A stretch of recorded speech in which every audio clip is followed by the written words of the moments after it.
Nama Boti itu sendiri adalah nama yang diambil berdasarkan nama leluhur.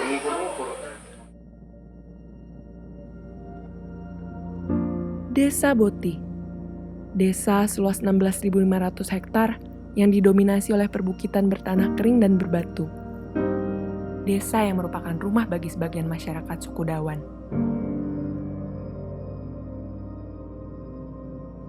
Desa ini terletak di Kecamatan Kie, Kabupaten Timur Tengah Selatan, Nusa Tenggara Timur.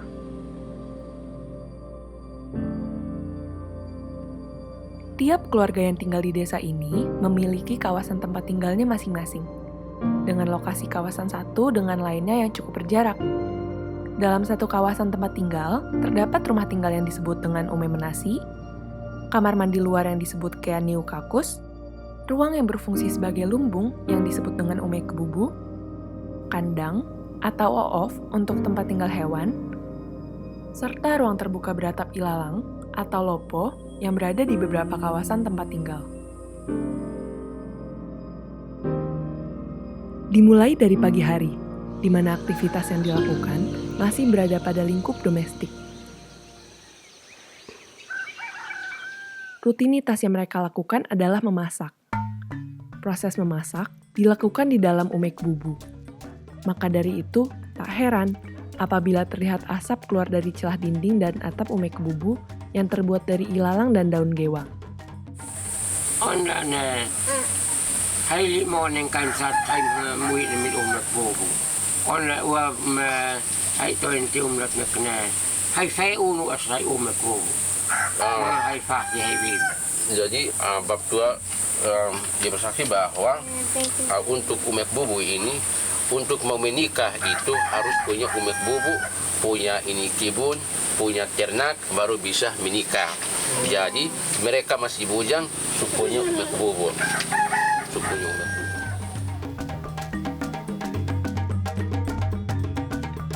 Ume Kebubu juga digunakan sebagai tempat penyimpanan. Salah satu yang terdapat di dalamnya ialah bahan makanan yakni jagung. Fungsinya rumah Ume Kebubu itu pertama untuk menyimpan bahan makanan, mengawetkan bahan makanan. Untuk mengawetkan makanan itu kan membutuhkan api, panas api dan asap. Nah, ini kalau memang ada keluarga yang punya Ume Kebubu lebih dari satu. Kalau yang masih pasangan usia subur dan masih bisa melahirkan, berarti dia harus punya satu rumah kebubu lagi, yaitu untuk tempat melahirkan. Seperti itu. Sehingga nantinya fungsinya rumah Ume Kebubu itu satunya untuk tempat melahirkan, satunya juga untuk tempat mengawetkan makanan dan tinggal.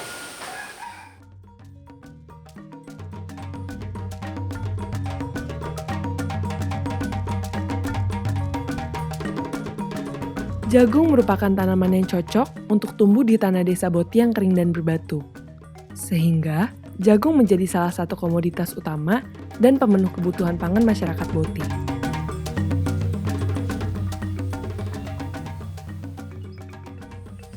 Masyarakat Boti pergi berkebun setiap harinya.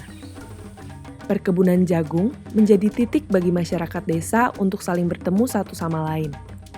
Khususnya bagi masyarakat yang tinggal terpisah dengan kawasan perkebunannya, karena posisi tempat tinggal antar keluarga yang saling berjauhan.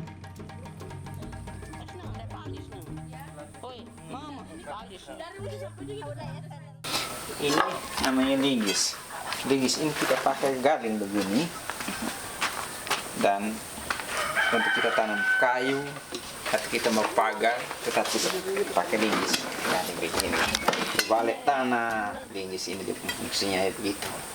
Nah, ini linggis. Jagung dia pakai. Kalau ini parang ya tidak bisa pakai untuk potong. Kalau dia memang terlalu besar dan dia kayu kuat, kita pakai ini dapat. Fani. Ini kecil, yang besar ada. Kita pakai untuk tebang kayu, pohon besar. Kalau ini yang tofa tadi, yang tembilang, jadi kita pakai untuk tofa.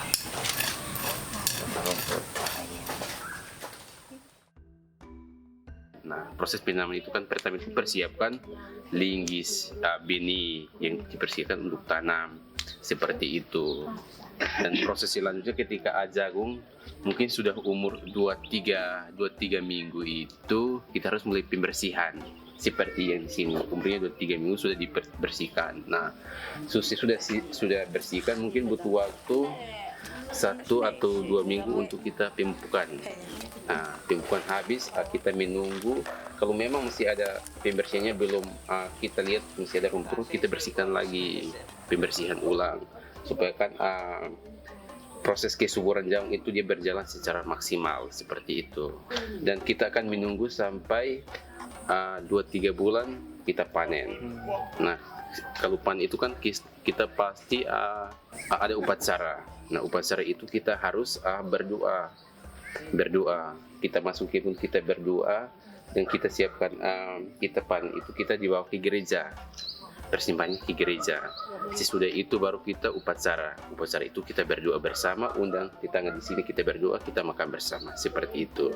Nah, sesudah itu kita menunggu 1-2 bulan lagi untuk jagungnya itu kan kalau kita bahas ini bilang dia harus kering betul. Nah, begitu baru kita mulai panen. Nah, panen itu kita harus masukkan ke dalam rumah kita bersihkan semaksimal mungkin. Itu baru kita menyimpannya di umek bubu. Seperti itu.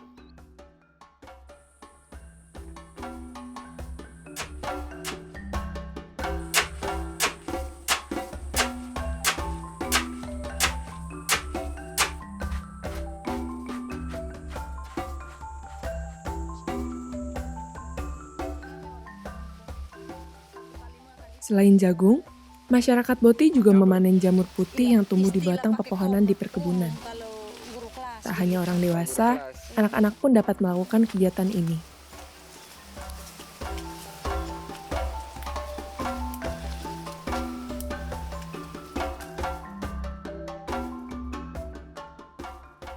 Di waktu yang bersamaan, terdapat pula penduduk yang melakukan kegiatan beternak.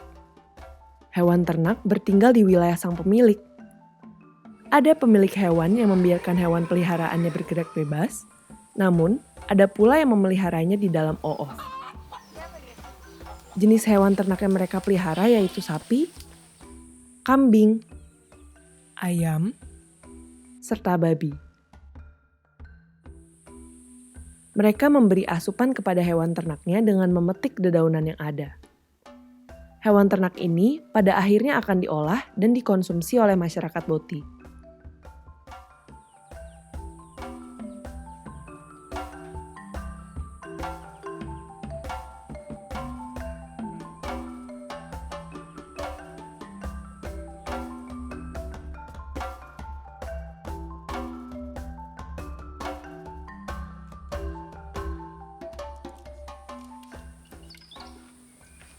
Rutinitas masyarakat desa Boti berikutnya adalah menenun.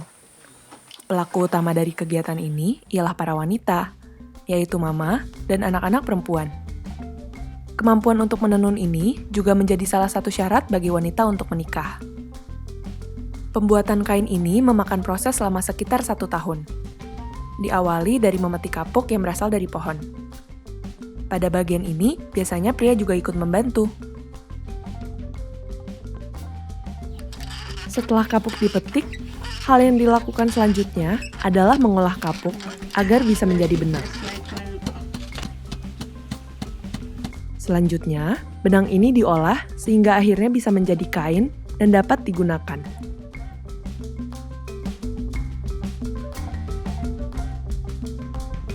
Kegiatan menenun ini bisa dilakukan di lopo, yaitu tempat yang umumnya digunakan untuk berkumpul secara formal seperti rapat desa maupun interaksi informal masyarakat desa Boti.